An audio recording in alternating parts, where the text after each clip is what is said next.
It's Denise with What's Happening Now News, and today is September 30th, 2025, and I'm at the Heaven Sent Farm in Webberville with Ross Jeffries. He's the farmer. I first found out about him, wasn't last year, it was the year before, I'm pretty sure. Yeah. A friend told me about the beef. So I called him up and asked him, all the questions like, do you feed, what you feed them, how you grow them. Bought a quarter cow, and it's fantastic. And I'm ordering my second quarter. Yep. So, hey Ross, How you doing? how's it going with your farm here? Good. They're doing good. We got some cows here on some fresh grass. This time of year, the grasses are a little bit low, but they're happy. They got some new calves. These calves will be eventually be into our system beef and do our best of grass-fed only products. So they're raised here and finished here. So they're only on grass, no grains, nothing whatsoever. So, and no antibiotics, no hormones, no soy feed. Nope, none of that. No GMO feed. No GMOs. Right. So this is the beef that we all used to eat as kids way back forever and ever, and that's what it's all about health. Right. It's all coming back, this kind of farming, and people are just more aware now, especially after the pandemic, of their health. Yes. And to make it short, the key to it is if you take care of the cow and the calf that gives us the meat and feed them correctly, they will give us the correct meat to eat. Right, because if they're shooting up the cows or whatever the animals are with a bunch of crap and feeding them crap, then when we eat them, we're eating crap meat. Yeah, no different than us humans, We'll eat junk and we end up not feeling good and not being our best. So once we figure out what goes in us and operates well, that's the same thing goes on with these cows and calves. We try to make sure that they get the correct nutrition in these grasses and foods to make their stomach work correctly. Grains aren't necessarily the thing that helps that. Right. And the cattle grow to what they expect. Exactly. Same with us. You got to stay away from the wheat. Yep. It's poison now. The wheat's been genetically changed, and it's just not what we ate as kids. Correct. I mean, that's the same thing throughout our food system, I think. And the beef is obviously getting higher in price for everybody, I think, in general. But it's still important to know that if you do grab a piece to eat it, that it's healthy. Right. And if you buy it like this, it is cheaper. Yeah. When you buy it bulk and halves or wholes or quarters, it's definitely the better way. Right. It's cheaper. And you pay more for your health now as far as the food, or you're going to pay for it later with being sick. And when you get older, it's all about getting around. Well, right. A lot of you can spend it in medical costs, or you can spend it on and good food that you eat. And I know I'd rather do it that way. Yeah, me too. So how long have you been doing this? Oh man, let's see. My father was a veterinarian, so I was going back quite a few years. We've always had cows on this piece of property since 1970, so that's a long time. My brother lives in Montana. He's got a big hunk of these cattle, and then we have these here. We're not huge, but we're here in Michigan, and I'd say we're trying to do our best to produce what we can for this area. We're sold out for a bit on a big hunk of our feeders right now. There's still some left, but how often do you have meat available? Like twice a year, or 3 times? What is it? We try to make it full all the way around, 12 months, but sometimes you mean once every 12 months? Logistically, once I get into a group, I try to only get so many slaughtered per month, so that you can draw it out a little bit longer. So we can only get so many slots at the processor. Okay, yeah. So that kind of makes us only go so fast. Yeah. And sometimes that'll end because I'll run out of cattle that are ready, because they tell me when they're ready. I don't go out there and look at them and say, and tell them to hurry up and say they have to be done by this date. You have to look at them and decide whether they're finished enough or not. And you can tell by looking at them, right? Yes, and that's just from experience. But right. as if you don't want to take one that's too early, just because there's a date, Right. we want to make sure the animal's up to its time to go. But so that sometimes logistically can throw things off, and then you end up with a hole where we don't have beef until the next group comes in. Right. It doesn't always happen that way, but we try to make it so it's drawn out for 12 months, but sometimes it isn't. But now we seem to have enough weight, and people are backed up right now, so that's kind of what we're dealing with. But we'll get out of that.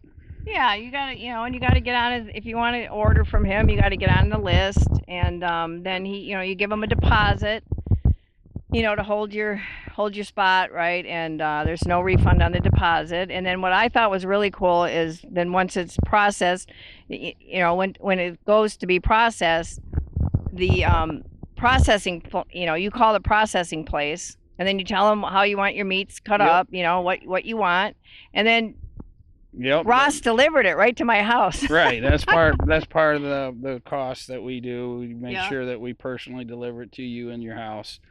And I think people like that. And not just that, we make sure that you're in contact with the processor so you get the ground beef and the packages that you want, and your steaks are cut the right thickness, and your roasts are the right weight.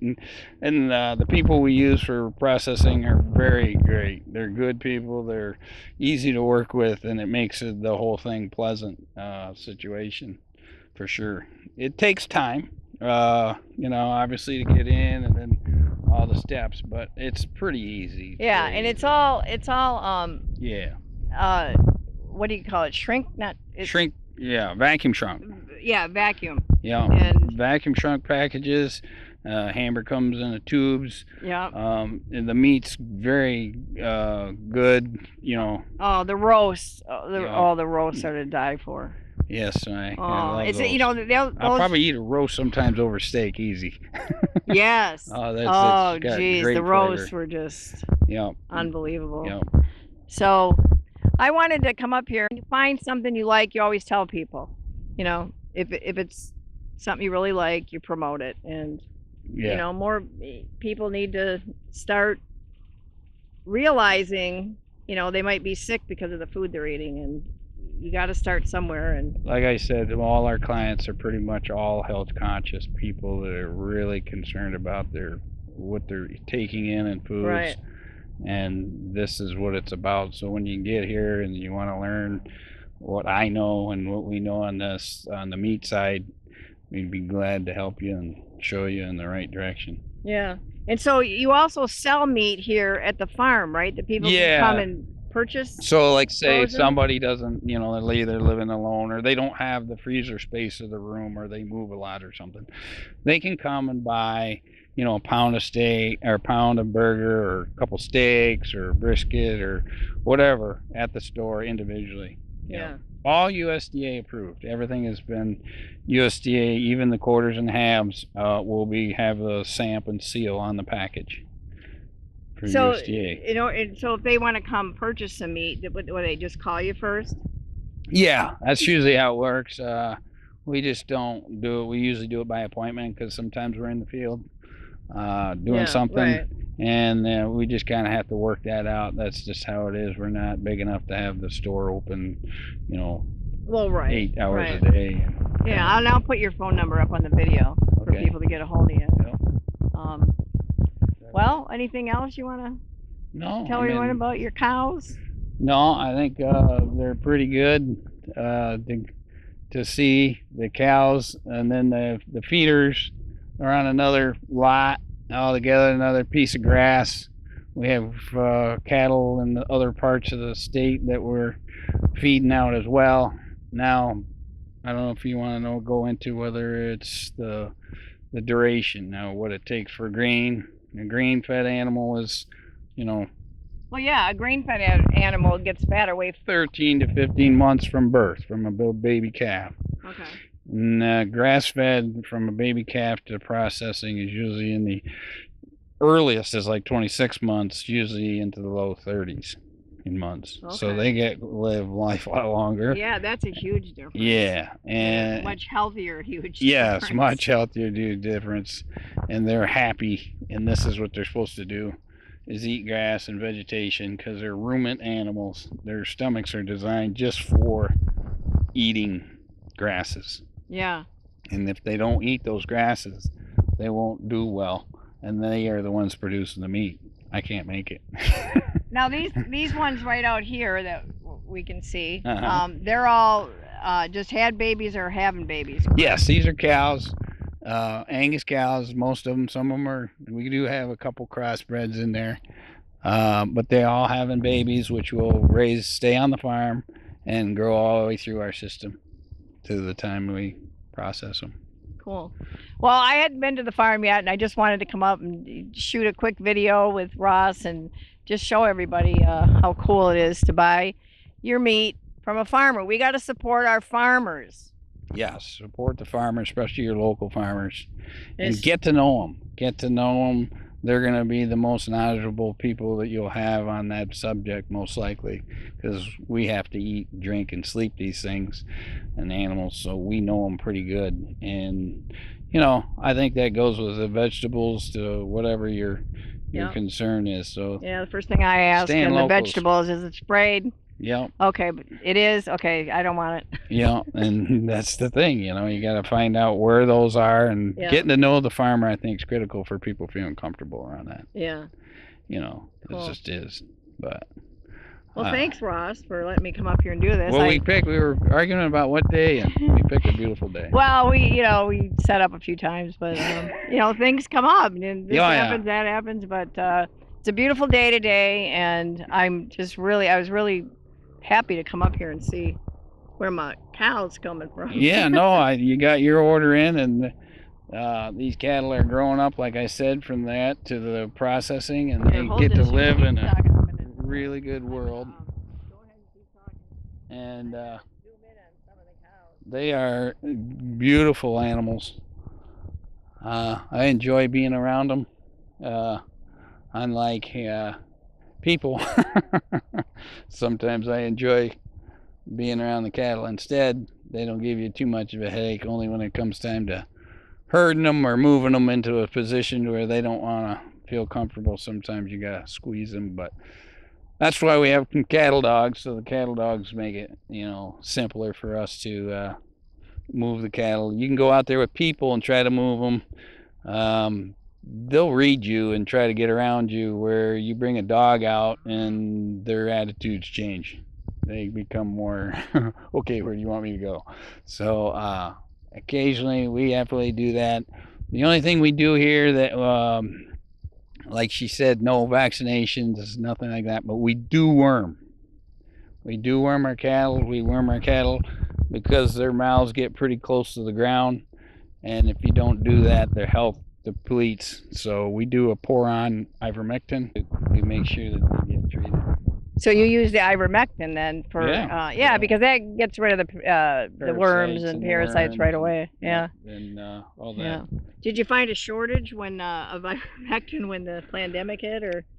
No, I haven't. No, I shouldn't say that. There was a little bit of lack of it in places where we looked, but I found it okay. It's ivermectin's a great product, as us farmers know.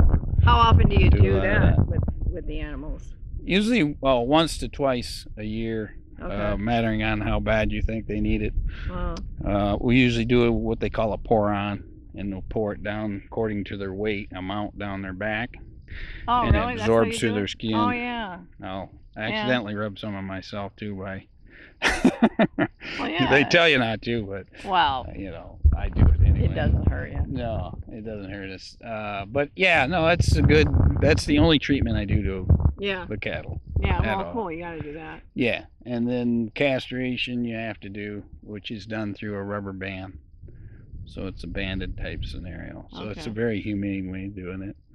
And that's usually done at weaning, which is usually around April, May, when we do our weaning. We do fall calving, so all our calves are done in the fall. and we find that our calving birth rates are better. We find that their survivability is better.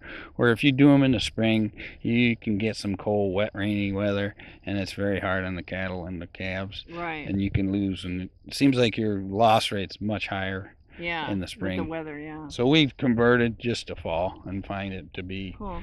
much better for the cattle and for the cow's birth rate to stay alive, and that's what it's really all about, is keeping as many of those things as you can alive.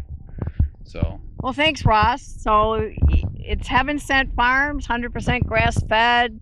The healthiest meat you could really purchase. Yep. And so get a hold of them if you see the video, and tell them you came from the video. And I appreciate it, Denise. Yeah, it's really cool to just share good stuff. Yeah, no, that's what more people need to hear. I need to find having a source like yourself on the videos. Well, right. So I turned him on to my apple farmer. Oh yeah, up in Flushing. Yeah. Almar Orchard. I sent him the video I did up there, and now he wants to go there. So I brought him some apples today. That's and some hard cider. He does things the way I wanted to eat it, and I get what he's doing, and I appreciate what he does. And like you said, apple orchard, your sources of meat and all those things, just get to know them. Yeah. And find out where you can get them. And obviously the more you can stock up on any of those things, the better. Or if you do canning, or if you do, right. And in this case you're using freezers, have enough freezer space. It's always the way to buy the things, and that way you can ingest them all winter. Yeah, I think it's really cool too that people can come here and just buy some meat from you. Yeah, a lot of times. A lot of people that don't want to buy like a quarter, a half. Yeah. Maybe just come and buy maybe 20 pounds or something of different. Yeah, or somebody that just wants to try it, because want to make sure what they're buying. That's fine. Once you try it, come and buy it, test it, buy some. You're coming back. You're addicted to healthy meat. Yeah, and then you'll know what you're getting, and then once you know that, then you'll be back, because that's just usually what happens. Yeah. So. Well, thanks, Ross. All right, I appreciate it. Thank you. Moo. Yeah.